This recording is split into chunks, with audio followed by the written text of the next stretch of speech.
The problem of racism appears to be spreading in football, despite repeated attempts from clubs, players and coaches to address the situation. Tonight, Tackling Racism will discuss the findings from an exclusive Sky Data poll for Sky Sports News, which reveals that 86% of fans who regularly attend matches have witnessed a racist incident at a game. Well, discussing those results with me are the former Liverpool and England international, Emile Heskey, Arsenal and England's women's striker, Danielle Carter, who also sits on the FA Council and Inclusion Advisory Board, Kick It Out campaigner, Troy Townsend, and the PFA's Equalities and Education Executive, Jason Lee. We'll also be getting the thoughts of Anwar Uddin, the first British Asian footballer to captain a side in the Football League. Now he's the Diversity and Campaigns Manager for the Football Supporters Federation. The FA, the Premier League and the EFL will react to our findings also this hour. Racism will never be stopped, but racism can be stopped in the football stadium. People think if it's just me reporting it, it's not going to change anything, but we start for one and it's going to be 2, 3, 4. More needs to be done. I don't think it's a footballing issue. I think it's global. It's bigger than that. Like society? It's society, yeah. So, racism is on the up in football. No, it is not 1970. In 2019, the problem is not only still around, but it appears to be on the increase. Geraint Hughes reveals the facts.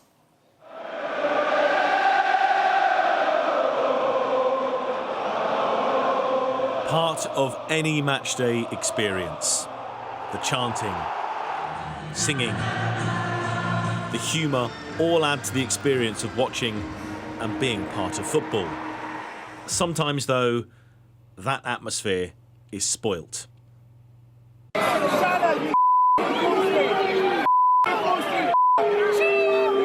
Matchday programmes, £3. Over any given weekend with a full fixture list, hundreds of thousands of people go and watch a football match. The vast majority are law-abiding. Of over 1,000 people who we surveyed, fans who regularly attend football matches, 86% said they had witnessed racist chanting, slurs or singing at a game. And that number rises to 93% for people with a BME background. So were those findings surprising? Well, these days it's a bit higher. Doesn't surprise you, does it? No. It doesn't bother me. I think it's stupid about the game, but myself, I think you've always got ignorant people that I don't see the point in it anymore.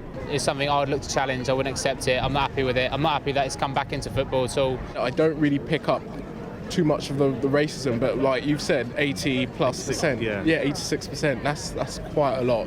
I think that's quite worrying, actually. It's a surprise to me that the number is that high.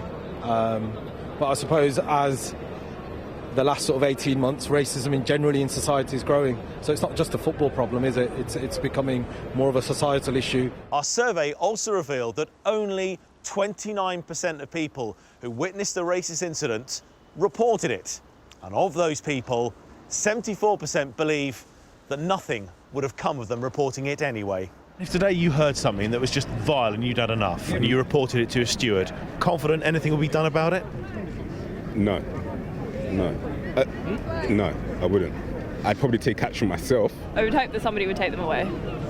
Confident that somebody would take them away? Well, I would hope so. I'd expect the stewards to take action against the people that are doing it. And that's an expectation. Confidence that would be done?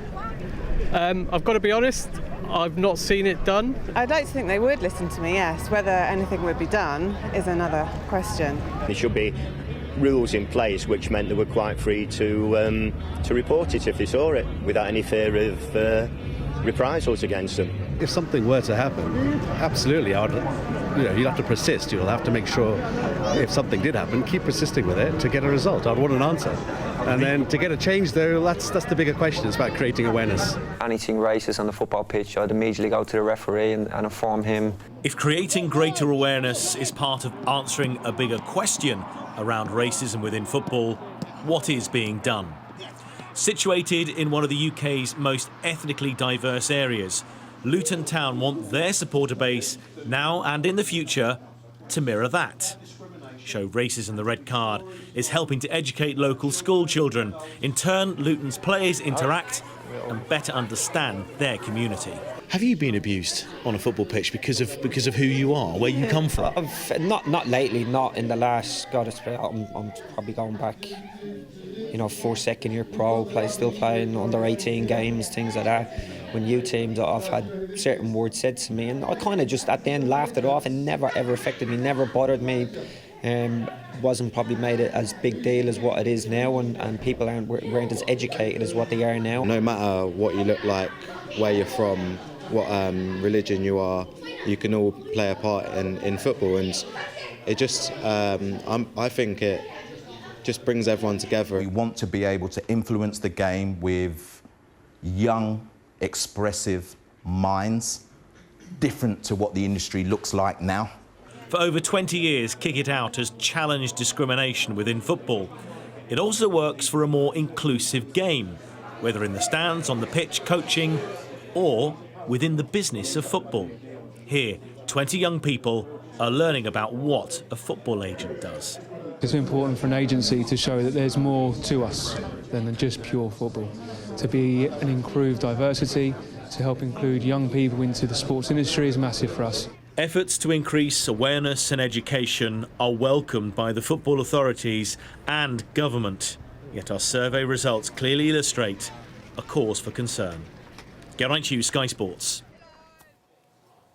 Wow, those figures. Troy from Kick It Out, let's start with you. Do those figures surprise you? I suppose I should sit here and say yes, but unfortunately not. We get a lot of reports into our organisation, and our figures that came out in November highlighted that racism was up in the reports that come into us by over 50%. So actually, no, they don't. It's a worrying trend. I know it's only a snapshot of the fans that are out there, but it's an important snapshot, and it's a snapshot that, means the game has to look at that and try and act upon it as well. We've seen situations, we've seen Raheem Sterling's situation, we've seen bananas on the pitch again. What is your organisation making of these sort of incidents? One that, they're happening, and that now there has to be a stand taken against them. Let's be serious. Racism hasn't gone away. It never went away. The reporting of racism went away. The reporting of incidents like what we've seen kind of was pushed under the carpet a little bit. Now these high-profile incidents are back in place. It just says to football, come on, now what are we going to do as a collective force?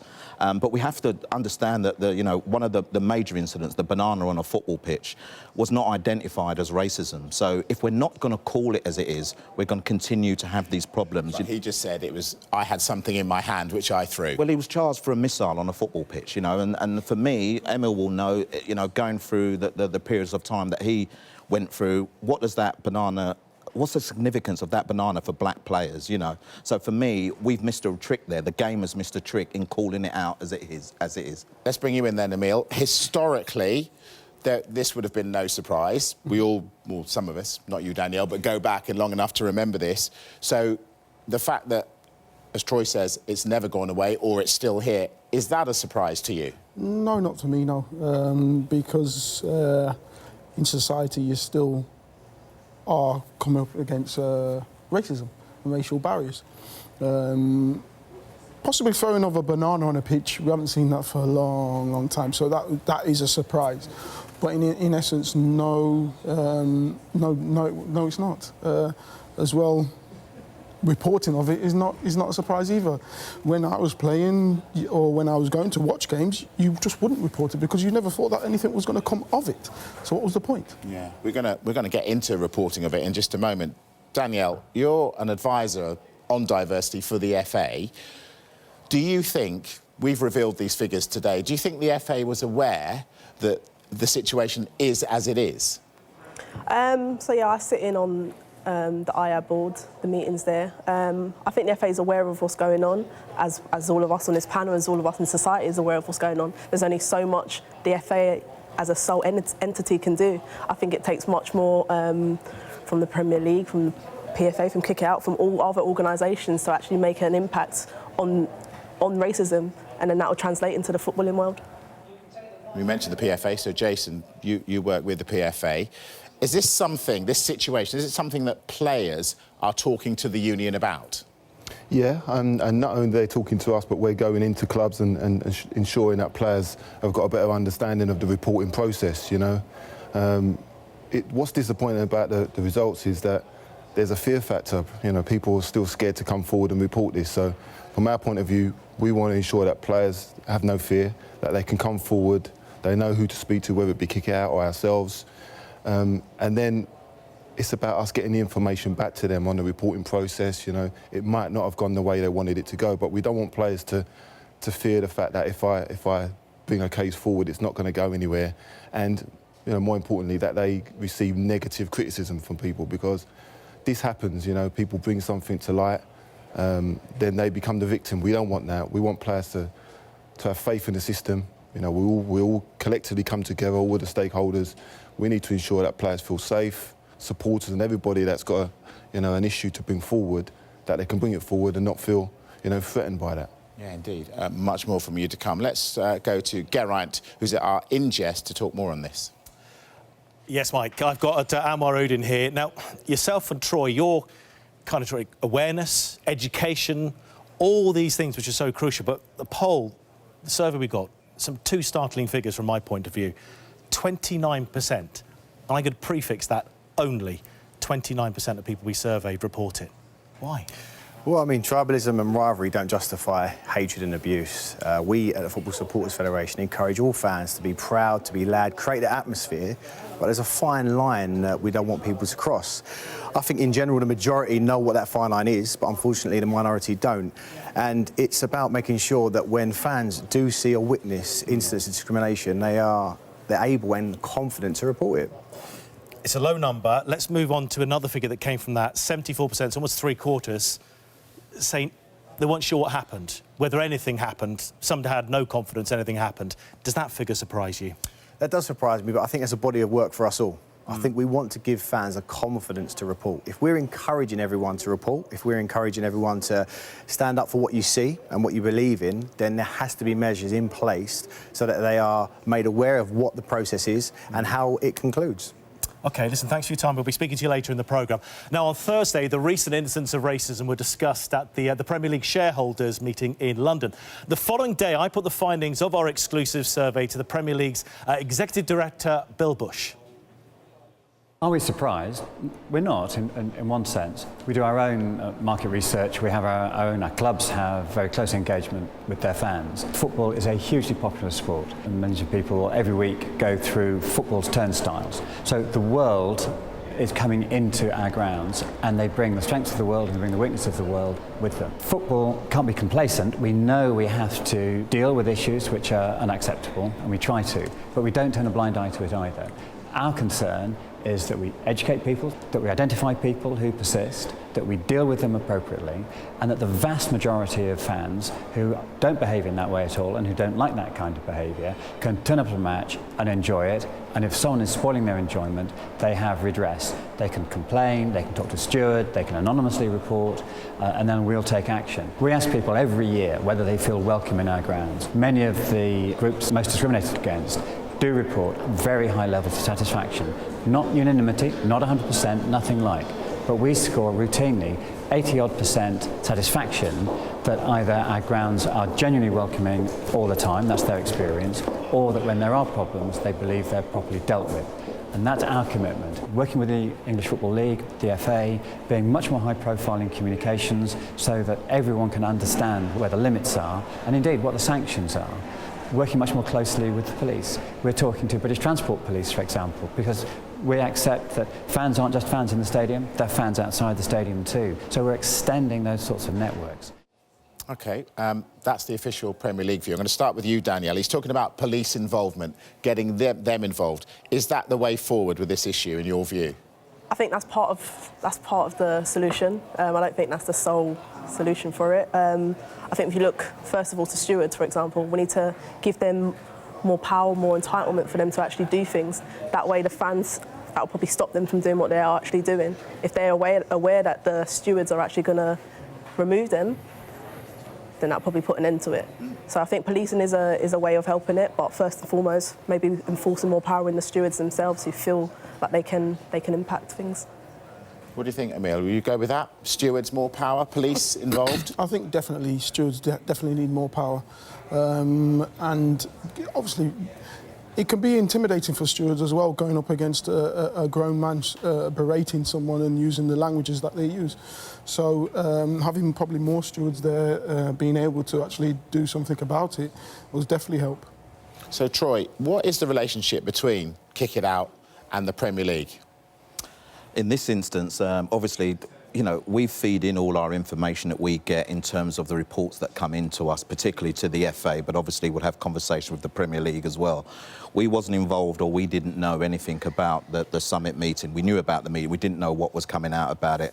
And I suppose that was probably a little bit disappointing, because we felt that we could add some massive influence towards what was being said around the table. But, you know, apparently we will now get involved in that process, which can be, you know, has to be seen as a positive, because like the panel has mentioned, it needs to be a whole game approach. It's not in isolation the Premier League's work, the FA's work. It's a whole game approach to really trying to eradicate, you know, the rise in discrimination that is happening around our grounds. Jason, does the PFA think that the Premier League's doing enough? We can always ask more of everybody, I would imagine, in this situation. And we're in conversation with all the stakeholders.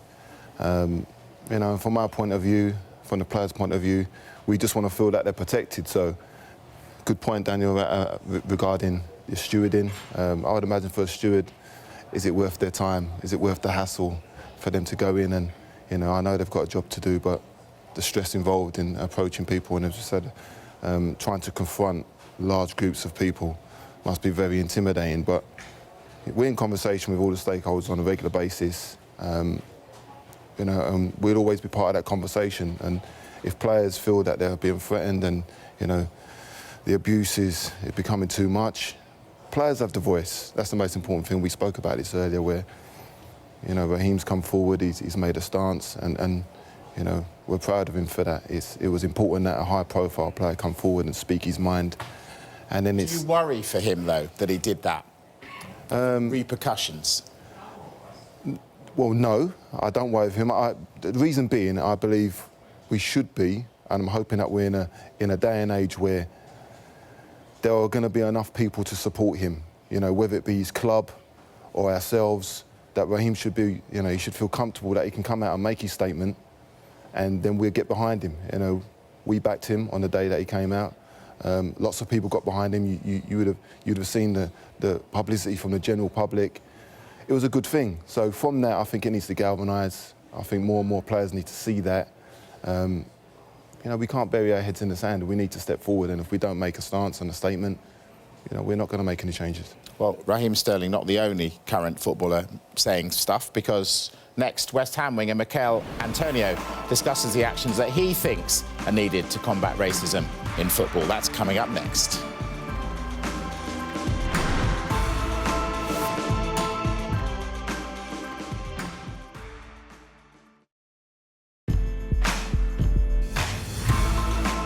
We are tackling racism. Current players are, of course, aware of the problem. West Ham winger Mikel Antonio has strong views on how to tackle the issue.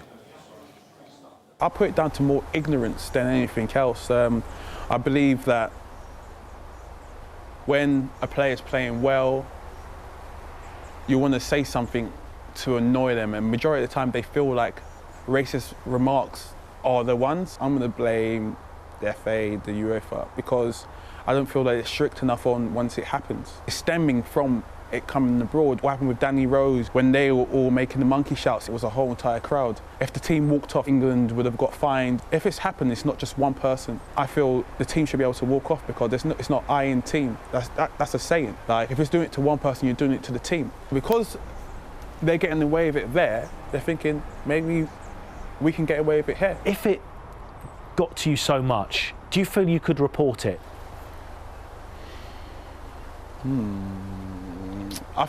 You've got to think about it, haven't you? Yeah, like I feel it would. I would want it to. So that's why I'm saying I feel it would. But to be honest, it's never happened to me. One individual does nothing. It does nothing. That one person, okay, he gets banned for life. To be honest, no one has a picture of his face. He can get back into the stadium. Number two, If you affect their team, these fans love their team. If you start affecting the team, so if that one fan started affecting the team, the fans, their fans, his friends are going to turn on him. So if you start putting games behind closed doors, deducting points, then the problem is inside themselves. Racism will never be stopped, but racism can be stopped in football stadiums. How long for tangible results? It all depends on what the FA and UFA want to do about it. If they want to literally go straight, hammer down on it next season, it could be 5-10 years. If they want to keep thinking of other solutions, rather than just hitting it straight on the head, then it could be generations. Well, strong stuff from Mikel Antonio. Well, we've chased UEFA for a response. They are yet to reply to us. But Antonio held the FA to account as well there. Well, we spoke to Funky Awaderu, the FA's head of equality today, who gave this response. Our role is to support the police and the club. So on the match day that you've described there, it will be up to the framework within the clubs, whether it's the stewards or other officials within the club, or if the police are involved, to look at the matter. Our role is to support that process so that we can identify the perpetrators to that particular incident. Well, Antonio wanted a points deduction for clubs. Contentious. This is what the fans think. No, that would ruin the game, yeah. I think they did that in Turkey, and that would just ruin the game. It's a spectator sport, you can't be doing that. Just sanction the bans, ban the idiots, as it were, and hopefully if you ban one or two and it's publicised, it will stop the masses. The fan has to get banned for life from all grounds. Yeah. That's the only way, really, that you can do it. It has to be the actual perpetrator. At the moment, I think that's probably the best we can probably do, and I think maybe we can move towards points deductions in the future. More needs to be done. I don't think it's a footballing issue. I think it's global. It's bigger than that. Like society? It's society, yeah. So it actually needs to be taken outside of football. That's what I believe. I think points deductions is really difficult because the clubs themselves are not responsible. I think what you've got to do is you've got to find the individuals and you've got to ban them, and I mean sort of lifetime bans. Well, Emile, Danielle and Jason's still with me here. I'm going to start with you, Emile. Points deductions. That's not going to be popular with fans, as we've seen, but is that the way forward? Does that just cut it dead? No, I don't think so. I don't think that individual is really going to be bothered about... he might be bothered for that one game, but after that, he's just still going to be thinking, no, well, I can still do it. His team's damaged. I just think you need to go after that individual, be banning them. You can get the picture of the person. You can ban him from and circulate a picture and ban him from games and prosecute. But how? Doesn't he just walk in somewhere else and watch football? How do you stop them? Exactly. I do believe that you have to go after that individual, rather than having a go at the club and points deduction and the players and everything. You're punishing me for playing for a team and I've done nothing. You know, we've seen it with Man City playing in an empty stadium for what have they done? Yeah. You know, so you're just punishing the team in the end for one sole individual or a group of people. Danielle, Mikel was pretty strong. He said, I blame the FA for this. As we said, you advised them. Has he got a point? I mean, it's difficult. I mean, excluding the FA from this, if I can add on to what Emile said about what can we do about this individual, I think there needs to be criminal damages to this individual itself. You're saying, how can we stop them entering any stadium? The same way we can stop, controversially, paedophiles or any other child molesters going in certain areas. I'm sure there's ways in which we can stop fans entering a stadium. It's very much, to me, that's easier to stop. For one fan to come in, if you got their facial, you got their identity, you can stop that instantly. Okay.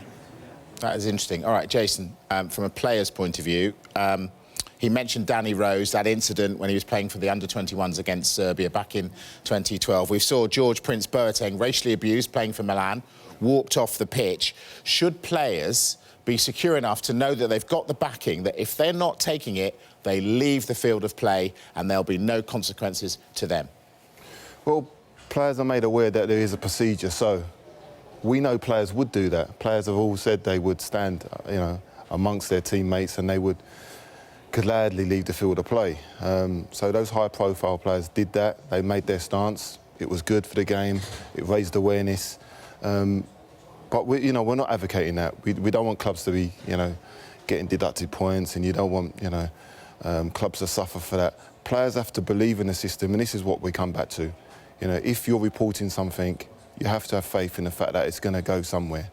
And you might not get the result you need, but you have to have faith that it's going to go somewhere, people are going to listen, and if anything, feed the information back. So, one of my roles within the PFA would be to maybe chase up information with the FA to see how that case has gone, and can we at least liaise and feed back to the individual. Is it going anywhere, Jason, or does it just disappear? No, I don't believe it disappears, which is the perception, and this is where maybe we talk about transparency and people maybe having to come forward, and people don't want to explain themselves, do they, half the time? Just come forward and explain to people. If the fans knew what was going on, if players understood the whole process, that there is a procedure, you might not get the result you're looking for, because it falls down on this, that and the other, lack of evidence. The evidence is a big thing. So you need players to corroborate your story, or you need fans to corroborate your story, you need witnesses. It's a proper criminal procedure. So players are being taught to not only believe in the system, but to actually address the system or address the procedures in the right way, and that way you may well get the result you're looking for. OK, well, we're going to leave players for the moment. We're going to talk fans now. Geraint has got much more on the stats and the fans. Yeah, let's get back to our exclusive Sky data poll. 71% of BAME fans have had racism directed personally at themselves. Now, I've got Troy and Anwar with me. How many reported, actually, to the clubs first? Does that please you, surprise you? Listen, there's people have to take ownership of how they do things. There's various mechanisms or different ways that fans can report. I understand that reporting to a steward might not be the easiest thing because of the pressure, particularly of the fan base, on that steward or the stewards that are around. You want to go to your club because ultimately you feel they're responsible for anything that happens inside the ground. There's another process, obviously, which is the Kick It Out reporting app that we have that, you can actually report anonymously as well, which makes it kind of slightly easier. I'd like to home in on the whole process to get a resolution behind whatever complaint you have. I think that whole process is way too long.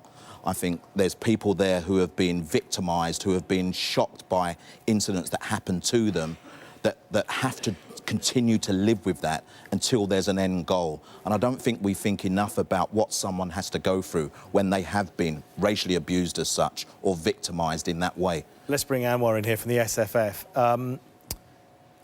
How can people get involved? How can they come to you to find out more information, get an idea of what they can do? The last 5 years I've been leading on the Fans for Diversity campaign, which is a campaign that we run jointly with Kick It Out. And I have to say it's been a joy to work with hundreds, near thousands of BAME and LGBT fans.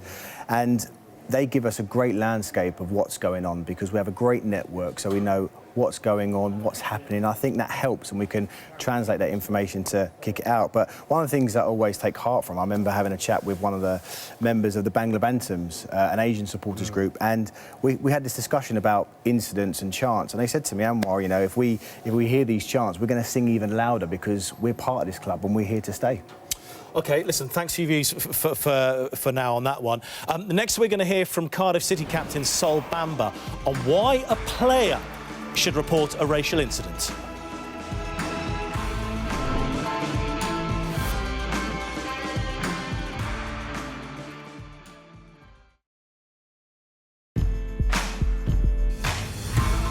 This is Tackling Racism, where a Sky data poll for Sky Sports News has revealed that 86% of football fans who regularly attend matches in the UK have witnessed a racist incident at the game. This figure rises to 93% of BAME supporters. Now, the EFL CEO, Sean Harvey, says a difference in how EFL clubs and Premier League clubs can deal with racism. I think it's about proportionality and trying to take the right approach to the issues. And some of the issues that are faced in League Two are not the same as in the Premier League, and that's why I think it's really important that we see the detailed analysis behind the results. Because I think what we've got to try and find is that proportionate response to try and work with each club in its own individual circumstances and areas to find the right answer. And that's why we go for this approach, this minimum standard, and ask clubs to build on top of that. I mean, the Premier League set a standard that they felt was appropriate for their competition. We set one that where we felt it was the right level to allow our clubs to fully embrace and take this forward. And thankfully, you know, whilst the results that you've put through this survey are of a concern, the underlying trend that we've seen and the feedback that we've had is that the code of practice approach has worked. So we'll look to build on that to get better. Troy, fair comment? Well, the last bit was where he said that you know, they're going to look to build on the code of practice. You know, we still get reports lower down the levels. You've got to remember that lower down the level, the less policed it is, the less cameras there are. Well, sometimes there are no police. Well, there's still very, very worrying trends at that level, and it's trends that, regardless of whether they're a minority or not, it's trends that we have to deal with in the game, and the game has to take responsibility, whether that's through the clubs, whether that's through the governing bodies. You know, I even include us at Kick It Out. We're not immune to criticism at all when it comes to the fact that racism is still existing in our grounds. OK, many people that we spoke to in our poll don't think the authorities, they're combating the problem. They're actually doing enough. Would you agree with that overall? Well, the stats speak for themselves, so it means that, you know, the stats should be a real eye-opener for all of us that are working in the game for the better of the game. You know, ultimately, at the end of the day, the voice has to be with the fans, because if they're suffering this kind of discrimination, it should flag a bright light for us, and the stats certainly have done for me, and it's something that we will obviously look to address when I get back in the office and we start to talk about what real outcomes we want from this. OK, Troy, thank you very much for now. Let's hear from Mike now. Yeah, 48% of BAME fans felt that if a player spoke out against racism, it would have a positive impact. The Cardiff captain, Sol Bamba, agrees. I think it's important to not giving up. If something happens, we definitely have to report it. Because if we not, nothing's going to change. And I know people think if it's just me reporting it, it's not going to change anything. But we start for one, and it's going to be 2, 3, 4, and that's how things going to change. Like we said, the woman's not been built on one day, and it's the same with racism. Like, we need to carry on to make sure it's eradicated, and it's never going to happen again. So the players are in the spotlight, the 4 round the table, current or ex-players. I'm going to start with you, Emile. Do the players have a role here? Can they, should they do more? I think yes, and I think there's platforms now to actually that can help with the players actually coming out and saying and reporting certain things. When I was playing, there was you didn't feel that you could come out and report anything. And why was that? Where was a lack of support with your own club? Was it? I think a lack of support anywhere. So you just felt that if you came out, you were just on your own on that ledge, and you didn't want to be. You just didn't want to be there. You didn't know if you were going to get supported or anything. You might have done, but the perception there was that you were never going to get supported. So I would have never come out, even though things would have happened. I would never have come out and said it. So what should the players do now? Well, they have the social media thing, they have a platform with social media. The clubs will 100%, 110% back them. They have all these different platforms that they can actually go out and express what they're going through and make a difference. What's the situation in women's football, Danielle? Unfortunately, there was a recent incident actually in the women's game, which is, to me, I was very surprised by it. But unfortunately, it has transcended into the women's game. That is under investigation, and I believe that's ongoing, and people are getting. So we can't say too much about that. But generally, too much deal onto that. Was that a surprise that there was an incident in the women's game? For me, yeah, I never expected it. I mean, in Eastern European countries, I think they're more renowned for that. They're more known for that to happen. But definitely in England, I was very much surprised and upset by it. To be fair, I don't think the women's game needs that. I think we're trying to distance ourselves from the men's game. And for us to now be under that same umbrella, that same brush as the men's game, I think it's a real shame for the women's sport. But like I said, that's a individual case. Hopefully there's not any more to come out from that. And I just hope that the perpetrator, she gets her just rewards and her just deserves in the sense of, is it going to be the same as the men's game now? Is she going to be punished the same way previous players in the men's game have been punished, or is it going to be a completely different repercussion? We will find out. Jason, the players' union. Do you feel, as a union, you should push the players to do more? Because they're so influential in the game. People look up to them. Do you feel, do you know what, fellas? You can do something here. You can make an impact. Well, everybody's different. I understand that. You know, there are some strong characters within the game, so I can only talk from my personal experiences that, you know, when I played, like Emil said, a little bit older than Emil, you wouldn't have had the sympathy of anybody, you know. You just had to brush it off and get on with it. And generally the public wouldn't have sympathised with you anyway. You know, you're getting paid to play football. There's always that perception. But I think with society now realising that it's more than football, that we actually need to stand up for each other and certain minorities, that you will look to role models. So not everybody wants to be that positive role model. I get that. But if young people, if young high-profile celebrities and footballers in particular can embrace that, I think they'll put a lot of people under pressure. Yeah, at the end of the day, the most important commodity within football is a player. So if a player tells you he's not happy, you know, we will support a player. We're not going to cajole a player and make him do anything he's uncomfortable with. But if he feels that he wants to speak, we would give him that platform and we'd support him, you know, 100%. So I'm just amazed that we're in a day and age that we're still speaking about it, and players and people are still fearful of the fact that they can come out and talk about what they really want to talk about. I mean, you know, when you speak to young people, sometimes they can't understand why it's taken us so long to actually deal with these issues. But there's a lot of politics within the sport. We spoke about working collaboratively and working better. But the people, for me, the players are the most important commodity. They can change the game, you know, they can come out and really force people into a corner and see what they can do. Anwar, I've read a lot about this, and I used to have to do this when I was younger. You hear players say, oh, I just laughed it off. They shouldn't have to laugh it off. This shouldn't be happening. In your current role, do you encourage players to make a stand? Most definitely, I think it's really, really important. And I want to sort of emphasise the lower leagues and grassroots as well, because at the top level, you know, if a game's on Sky and there's lots of profile, you know, it gets brought to attention. But there are a lot of individuals, players and fans, where incidents happen at grassroots or at the lower levels. And you know what? Sometimes it can be even worse, because in non-league levels, you can hear every word a fan says. And if you're a fan, you can hear every word that someone's saying in front of you or behind you. So we need to raise awareness across the pyramid, and we've got to be unequivocal in our stance. This is not acceptable at football at all levels, including grassroots. No, indeed. We are going to talk government next, because last week the Sports Minister, Mims Davies, called for an urgent meeting with football leaders to tackle this issue of racism. We'll hear from her next.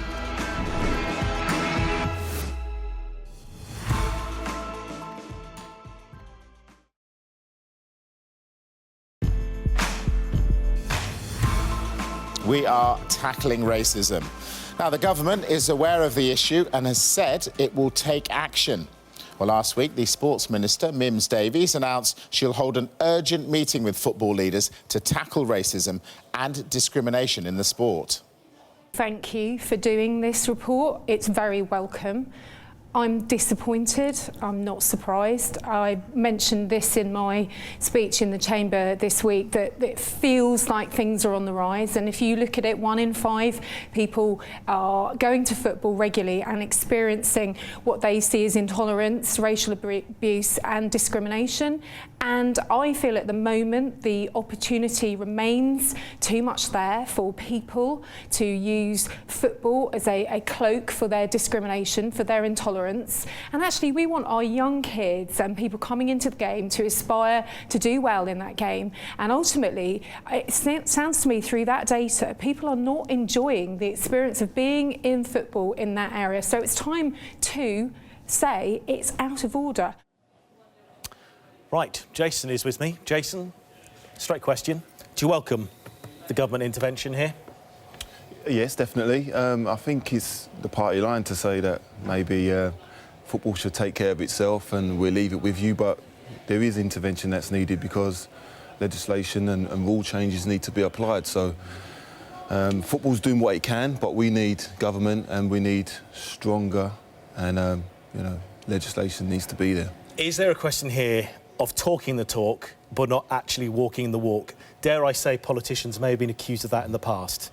I think we've been talking the talk for a long time, and the fact that we're having this debate is very, very welcoming. But it's time for action. We say that a lot. So let's keep this debate, let's keep this, you know, this conversation moving, and let's ensure that people kind of galvanise what we're talking about. Let's not just have this show tonight and then forget about it and go back to our day jobs, so to speak. Let's just make sure that people keep moving forward with it and trying to press on with the things that matter. Briefly, in the summit she wants to speak to football leaders. What would you like her to actually maybe come out with a headline rather than just talking the talk? Do you think she can achieve something quickly? I'd like her to maybe go into that summit with a plan of action, maybe, not just go in there and wait for answers to be delivered to her. You know, she should go in there with a plan of action and say, look, this is what we can do, and more importantly, what is it you want us to do? So go into it with that open mind, with that mindset, and maybe go and move something forward.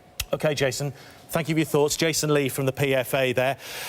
Mike, we've heard from Jason. Let's hear from yourself now. Yeah, indeed. Well, in the bad old days of the 70s and 80s, there was no such thing as social media. Times have clearly changed. Well, Joel Bayup is a content writer and he presents on the YouTube channel Cheeky Sport. Now, he advocates speaking out. You're working, you're doing a 9 to 5, and you go and you say, oh, someone's abused me. You then kind of bring that negative light, it's not a negative light, but you bring that kind of, there's an incident, you know? You're bringing it, there's that stigma of this guy, the guy who's causing trouble, not this guy who's been abused, or, do you know what I'm saying? So it's a bit tough. That's why, completely different situation. Sometimes people, when things happen to them in a work office or anything, they think, you know, I might as well just stay quiet because I don't really want to cause too much disruption here, which is wrong. And what I say is you have to speak out. Speak out, he says. Anwar, social media, a force for good or a platform for the idiot? It can be a source for good if used in the right way. I just think when it comes to going and watching football, I think football can't be an exception to the rule. You know, you behave a certain way at work or with family. Why should you be able to go into a football stadium and feel like, you know, you can act differently? Like I say, social media can be a great thing, but if used in the right way. Troy, do you think people are watching this going, as a load of black and Asian people sitting around a table moaning, what's the point? Are we doing anything? Can we do anything? Yes, to your first point. I think we'll look and we'll see people just saying that they're throwing out the race card again. They're bringing racism to the fore when there is no racism in football and stuff like that. Football can do so much. Football can bring so much to the table. So that's why it probably disappoints me that we are having the discussion, because it means that football hasn't done enough. So there's so much more of kind of like the fining system, how we ban people, how we re-educate people, how we bring people back into the game that have offended in the game. We need to be clear on the messages that we're sending, because people, they wouldn't be doing these things if you know, the punishments were clear. And the punishments are not clear enough, so they continue to bring whatever it is that they're bringing from the outside world into the football stadia, and it should be the football that then deals with that responsibility harshly. Danielle, when you look at this, do you feel positive, or does it make you feel this is terrible and we're going backwards? I don't know if it's a case of we're going backwards. I just don't think we're handling it in the right way now. I think we need to look forward and we need to tackle it head on right now. How do we do that? I think, like we said in the beginning, it's more than one stakeholder. It's a combination of everyone and the government now. The government want to get involved, so I think that's a great tool. I think everyone needs to come together, bang heads together and really eradicate it. I think it's the case of there needs to be stricter punishments. There needs to be an example made, and it needs to be continued. It needs to be fluid. Emil, I feel like we've been here many times before. We've talked about stuff. We go away. It doesn't go away. It comes back. You know, an incident springs it all up again. Do you feel that actually this time we can do something? We could definitely do something, but we have to take a stance and we have to actually stop talking about it and actually do something. We love to talk. We love to talk the talk, but we haven't walked the walk yet. We need more prosecutions, like you say, stricter punishment, and show that we're actually going to prosecute someone, and then someone will have to will think twice when they're actually when they're going to say something. Very, very briefly, Troy, are we getting somewhere? Yes, but it's slow.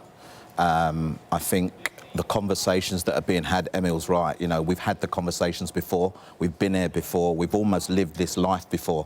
You know, if you talk about players who were being victimised back in the 70s and late 80s, they will tell you, what, again? So ultimately, you know, we're getting to a stage now where we have to tackle the problem head on.